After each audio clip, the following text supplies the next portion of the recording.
Ladies and gentlemen, thank you very much. An estate agent cheered onto the stage. Hey. And let's face it, anyone who can sell a house in this market deserves a cheer. I thought it's probably a good idea to be nice to you tonight, because apparently you lot are the only people in the island with any money left. And can I just say how nice it is to see so many South Africans here tonight? And thank you. And judging by the look of some of you, proof, if you needed it, just how easy it is to get bail over there.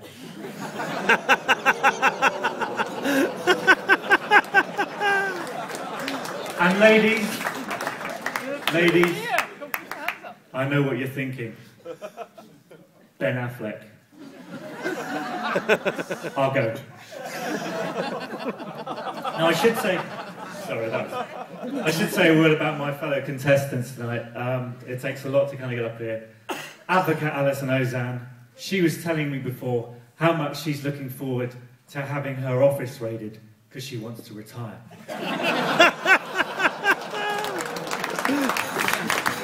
And Deputy Stewart, Minister of Commerce and Employment, leading by example. This man puts hundreds of thousands of his own money into the economy of the island with his daily visits to the tanning salons of Guernsey.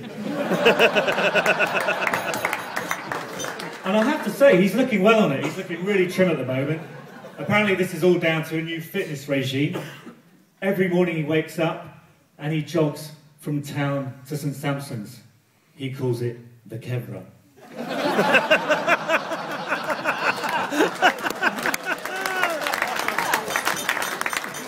And John Gollop, what can you say about John? I love John, and if I had my way, I would create a new role for him in government, and that role would be Minister for sorting out things that Guernsey does that are particularly shit. Rather than doing things that are shit, that's the Environment Department. Now, the first thing I would get John to do is I'd get him to set up a working party to create a new national anthem for Guernsey. And ladies and gentlemen, Guernsey does in fact already have a national anthem. It's called Sania Cherie. And it's a very unusual national anthem for two reasons. No one knows the bloody words, and no one knows the bloody tune. Even Sark have got a new national anthem. It's called God Save the Barclay Twins, We'd Be Screwed Without Their Money. Now, there's been a lot of talk recently about reviving Guernsey French, and I think that is a fantastic idea. But what about these guys taking an example in the States? And I think from now on, all States meetings should be held in Guernsey French. Picture the scene at the next States meetings. They're all getting up there, ready to make their speeches. There's an interpreter on hand with headphones on, a little bit like the United Nations, and presumably there to translate for the two listeners on Radio Guernsey. Now, first up, making his inaugural speech to the States in Guernsey French, Deputy Dave Jones.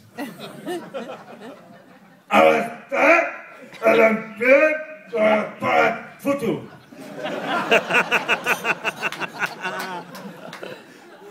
Bugger this. I struggle with English, never mind bloody Guernsey French.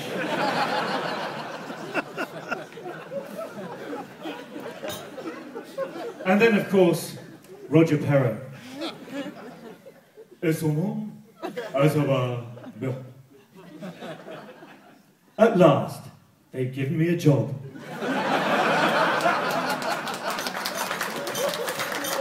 And then Deputy Kev. Quand Chopin, et Marie-Laure, moi. Cool.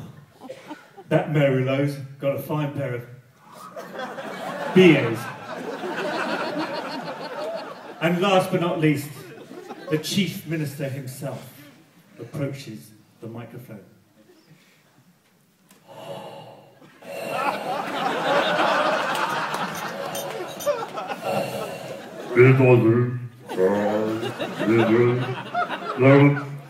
Gollop.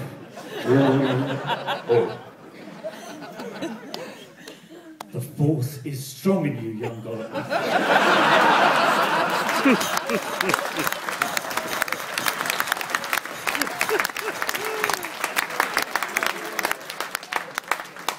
Join me. Together we can rule the bailiwick. Now, your world of finance is pretty alien to me. To be honest, I was chatting to someone before and I got the GFSC mixed up with Guernsey FC. Now, Horace Camp, he said to me, look, think of them as two teams. One an attack-minded team full of pace, passion and great ambassadors for the island. The other, an ultra-defensive unit who don't take any risks and are prone to score a few own goals. I can say that, you can't. Now, talk about Guernsey FC. I've got to admit, I'm a big fan of theirs, and I think I've worked out the secret to their success. And it's all down to the genes. 150 years ago, the average height of a Guernseyman, 4'11". The average height of the Guernsey FC team, in 2013, 4'11".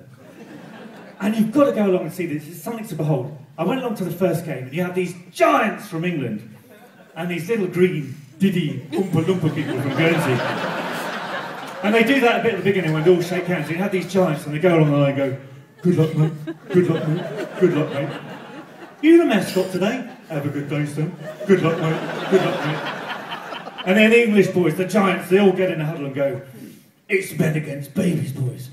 We're going to boot them off the park. But what they don't legislate for are the tactics of the Diddy Green Oompa Loompa people. The game kicks off, and they attack in fours, and they always go after the biggest player, the one at the back. Two goes towards him to the side, another one at the back, pinches his ass, and when he turns around, another one comes to the front, headbutts him in the toilet parts, and he goes down like a sack of spuds. And it's like a scene from Gulliver's Travels. All of a sudden, thousands of Diddy people descend on the giant, and they hammer him down with pegs and ropes until he can't get up. Then they rush on and score. Anyway, when they're about 5-0 up, they bring on the substitutes. And it's always the same two substitutes. And their names are Winchy and Dyer. Winchy and Dyer. They sound like East End gangsters, but in fact, Winchy is 2'1", and Dyer is 2'2". And because all footballers have to have shit nicknames, Dyer's nickname is Desmond. Take your time with that one. Anyway, with a change of personnel, there's a change of tactics. Because Winchy and Dyer have the unique ability to run through their opponent's legs at extraordinary speed. What was that? What was that? Another 2 goals, game over. And you know the thing I really like about the club? You go to a game in England, and referee comes off the pitch, and they're calling every name under the sun. You go to a Guernsey FC game, the referee has an absolute shocker. He comes off the pitch, and they sing, "For he's a jolly good fellow." And the closest thing I've seen to football violence down there was a bloke wagging his finger at the guy in the canteen because it served him a cappuccino instead of a latte. And this is how upmarket the club is.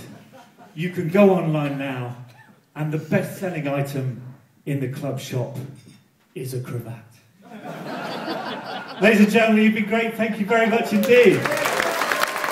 Ladies and gentlemen, let's hear it for Andre.